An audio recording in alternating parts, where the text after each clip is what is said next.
Oh, okay. So there was a shooting in Tumbler Ridge, BC, just the other day. And it kind of goes into your book and the social contagion stuff. So it's really good that I get you on at this time because now we get to kind of discuss it in real time and in light of a situation that has already happened, unfortunately. Yeah, well, you'll have to educate me because I'm here in America and I don't keep in touch with all of the stuff happening in other countries. But Yeah. So just to give context, we're already recording, so I'll snip this in wherever we need it anyways. But to give some context, what has happened was there was a shooter about 17 years old that went into a school, shot about 12 children. Yeah, it was pretty brutal. And then our media jumped right on it, identifying the suspect as female, brown hair, wearing a dress.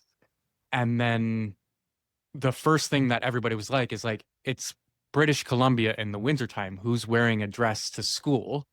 And then social media caught a hang of it. And it turns out that it was a transsexual male who had access to firearms who from his parents and just decided to go to school with the gun and shoot up. The person was on a whole handful of medications for psychological issues, and the media just never framed it that way. Like it just made it out to be like, this is a female shooter coming out to do this, which ends up being very misleading to the average viewer. So that kind of gives you a little bit of context on what's happening. Do you have any like thoughts on just initial thoughts on that?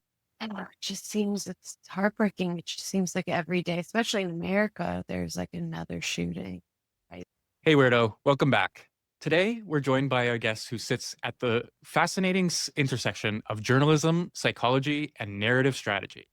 Alison Sher is a multi-published author, startup catalyst, and a keen observer of cultural forces shaping our modern world. With over 15 years of experience, Alison has transitioned from the world of food journalism to becoming a leading voice on the psychological impact of digital tribalism and viral ideologies. Her latest book, The Social Contagion: Vital Ideologies and the Culture War on for America's Future, is a timely exploration of how belief systems spread in our post-pandemic, hyper-connected era. We are speaking today at a heavy moment as Canada grapples with the devastating tragedy of Tumbler Ridge, British Columbia. In times such as in times of profound shock and community trauma, the question Allison explores about how we process information, how we find meaning in chaos, and how we bridge the divides that often follow such events become more crucial or critical than ever. Allison, it's a pleasure to have you on the podcast during such a significant time. Thank you so much. I just want to get a little bit into what you mean by viral ideology. I don't know if everybody understands what that term is and what we're really starting to learn from it because I understand it. I've been seeing it a lot online for the past couple of years, but I don't know if the general public really understands what a viral ideology is.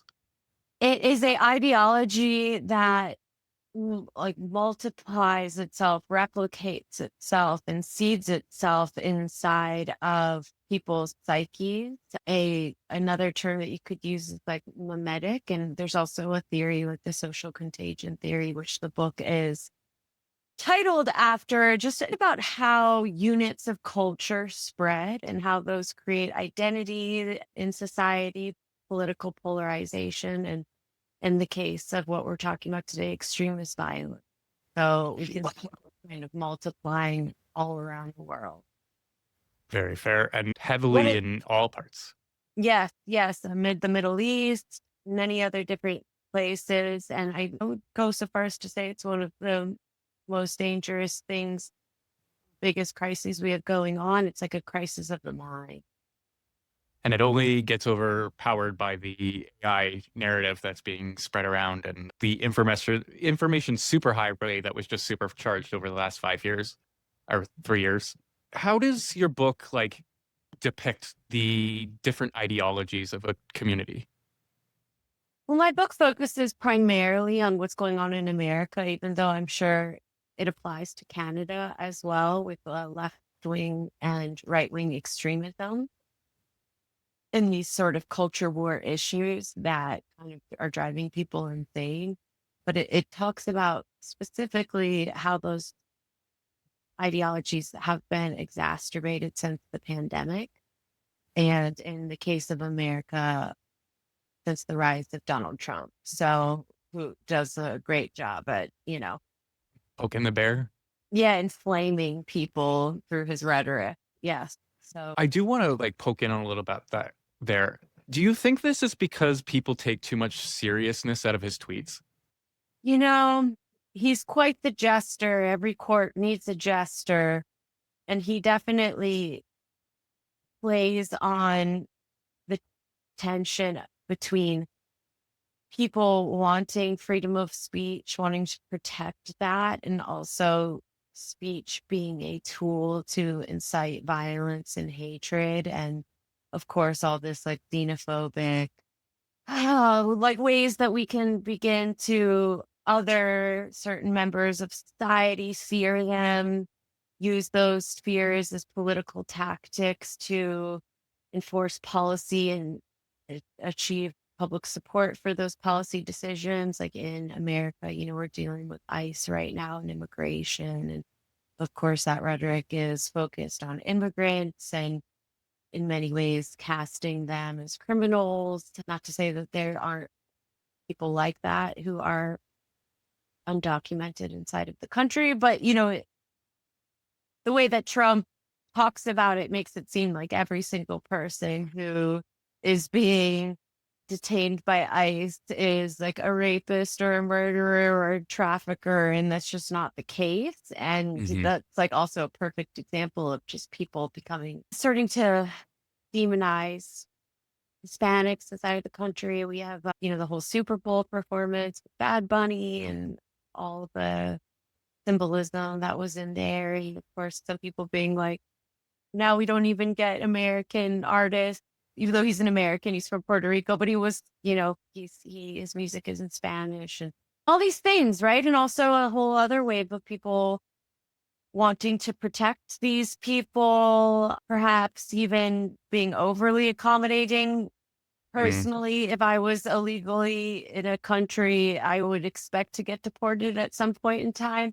But, well, you know, there's polarization all over so many different issues, and Hmm. these ideas of these viral ideologies can offer somewhat of an explanation behind why certain people cluster into different belief systems and tend to interpret all the current events through those lenses. So, like, it's like they're taking it on personally as their identity, who they are, and any sort of attack at that is an attack at them, essentially, is how they're starting to feel. I do want to like question in terms of the fear, authority, and belonging as a weapon. We saw a lot of that before COVID as a weapon as well. It just seems like the pendulum has swung. Before COVID, it was all about if you weren't Me Too, you were getting thrown out of your job or being thrown in prison in certain regards. And then in right after that, it's like, okay, well, if you Canada's really bad because our government is like 40% of our population. Like the employment of the government is 40% based on like, yeah, how do I phrase this? 40% of Canadians work for a government entity in Canada in some way, shape, or form. So basically, our government has control over people's paychecks and people's spending and stuff like that. So they have a little bit more lever on people losing their jobs. What is the lever more in the United States? Around the government? Yeah. Well, Trump just slashed a lot of jobs, right? So there's that. I think what Trump has done in America is turn politics into like an existential crisis. I feel like it's been that way for a while, though. We've been by the end of this term, it'll be 15 years of Trump. I mean, Right. isn't that insane? That's like insane. 15 years that he's been occupying our psyches in this like extreme way.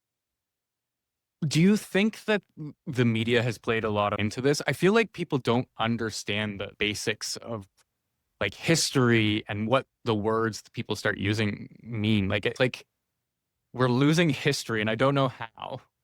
I mean, I think social media, as well as, these big media stations, mainstream media station, obviously there's quite a bit of partisan reporting that happens, and that's probably for rating.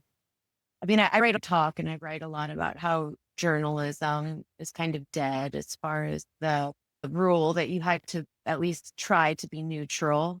It is kind of We gone. And now it seems it's either you're for or against it, where you're playing into one of these ideologies and you're almost like subjective reporting of events and things like that. It's funny you mentioned that because Canada actually removed the law that states the media can't lie. So Yeah, I mean, there's so much of it, but I think social media is probably one of the biggest offenders because it's how most people, especially younger generations, are getting their news. And just the way that the algorithm is designed.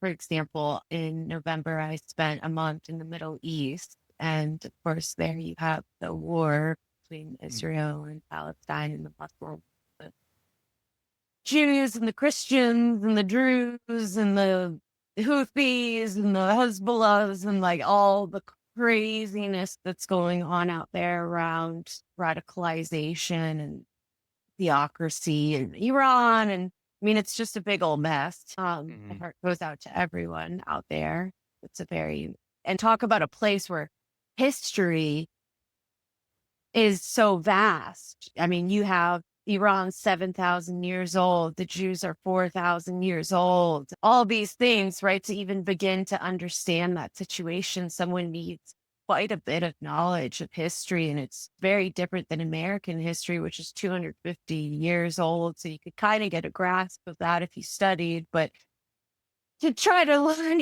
understand a conflict that's been going on for thousands of years. I mean, that's like a whole other different level of specialization that's needed. But like, for example, I was researching things while I was out there, and then all of a sudden my social media feed is just bombarded with an algorithm of Israel-Palestine conflict. Mm. And then you start diving in and it'll read the semantics of whatever kind of position you're taking, if you are pro one side or another, and then it'll just bombarding your feed. And then you look into the comments, and people are just at war with each other. And in my head, I'm like, oh my God, like this is so bad. Like it just starts to eat away at your perception of the world Mhm. and makes you think like people are just at war with each other over these ideas. And probably if you weren't looking at social media, your head would not be filled with such ideas, and you would just look at the world as a much more peaceful place based on whatever's happening in your actual lived Hemisphere experience. area. Yes, yes. And it does that. And I mean, it's just such a precarious thing because on some level in my line of work, I need to be present on the platform. And then I just also notice what an incredible energy stuff it is, and how dysregulating it is, and how addictive it is, and just Yeah. how it primes you into radicalization.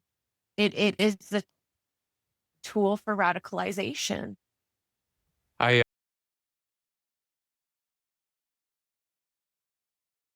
I've started treating social media like my brain, essentially, like how I think. And I actually wrote a few articles on this, but like I kind of believe that social media is kind of like our collective conscious. It's like an area where we haven't really we're trying to figure things out. Like we're stumbling as humans, as we always do. Like we've never felt safe asking a question out in public. So we've always tried to ask it online where we'd have less retribution. But now so much of that is bleeding into reality and having real life consequences that it's causing a lot of people to fester on it and be like, okay, well, I have to be involved in it because if I don't, my life depends on it. And it's funny because like I have some mental health issues and I've gone through with psychologists who like just bat away the bad thoughts, bring in the good thoughts, jump in on what you want to get into. like back out when you're done. Like, and I'm like, all of these things can be applied essentially to social media as well. Just taking a little bit of a cognizant approach of it's your brain. Sometimes you're going to have the bad and you just have to swipe it away or find something better or not dwell on it. I'd like to know your thoughts on Well, I mean, I only have like 6 followers on this page, but I started like a food blog, and my algorithm of what I'm being shown on my food blog is amazing. Like, that. ooh, like yummy. I'm not getting anything political. It's all just like delicious food. And I'm like, wow, this algorithm is so good for my mental health. And so it's on some level, you can make your algorithm happier. But it's like, it's just logging what you're diving into. And I understand why people feel like they need to be informed and they want to kind of work through these collective conscious issues that are manifesting politically. And it can just so easily trap you into just this Yeah. totally toxic, unsolvable problem that sometimes I wonder if just none of us fed into it, if a lot of these conflicts would de-escalate and these Yeah. people wouldn't be radicalized to shoot up. I'm hoping Do things for like that. Yeah. I'm really hoping for like some governance around algorithmic usage. Like, hey, like let's make a non-biased algorithm that just feeds as humans would back before they started putting in regulations and things to stop things. Just so you're aware, Canada actually has laws stopping our news from getting on certain sites and being spread. So it's completely understandable that a lot of people don't understand what's happening in Canada because we don't allow it either. But just to have a platform that like the old days where it was just your friends, you're just talking about the things that are going around town, not on the other side of the world and things that don't really affect you. I just want to give you the last little minute or 5 minutes to kind of plug who you are, where you're at, and what you have upcoming. Yeah. So my book's called The Social Contagion, and it's been out for about like half a year. And I don't have anything really coming up as far as writing a new book, but the goal of the book was to create a sense of, I guess, empathy around why people see differently than you and the core issues of our times and how the media is very much responsible for a lot of the social unrest. And I don't have any like easy answers because I don't think there are any, but people have said reading it can be like a cathartic experience and hopefully one little drop in the bucket towards building peace inside of a divided world. But I mean, really, I noticed like when Trump is not in office, it's way more peaceful. Hmm. I just can't wait till he's just no longer just like I said, 15 years of our psyche just totally predominated by this one figure. It be Um, over soon, hopefully. yeah, And we only have 3 more years. Okay. But yeah, I mean, really such an interesting time in American history. very So much so. And I'll make sure your book is down below so that the thank audience you. can read it. I totally lost what I was going to say. Yeah, sorry about that. Anyways, to the audience out there, if you want to know anything more or want to ask questions, please feel free to reach out. All of the information for this episode will be down below and across all the sites. Thank you for everybody out there and stay weird. Stay weird. Uh, Perfect. Thank you very much. This is great. I will have this coming out on Monday. You'll be actually my Okay. 100th episode. So, woohoo. Oh, short and sweet. Short and sweet. Yes. So thank you very much. And once I have this edited, I will reach out and I will give you the video, all of the assets that I have in front of me and everything you used. I like to have everything collaborative, so you'll get all of the assets as well. And we'll connect from there.